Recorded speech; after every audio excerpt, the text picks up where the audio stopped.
आयज बाजारान एक झाड पडलां हांगा सावयरा हांगा एक आयज राती हांगा एक झाड पडलें तो नेल्सन फेंटानीस तेज्या घराचेर राती अनबान कितलो तो खबर ना पूण आतां फांतोडेर आमकां कळना फुडें आमी रोखडेंच फायर फोर्साक कॉल केलो आनी आपयलो ते आतां येवन तेंचें काम चालू आसा.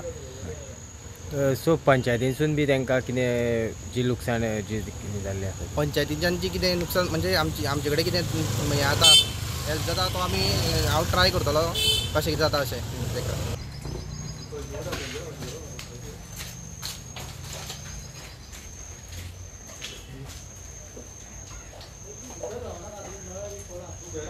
हां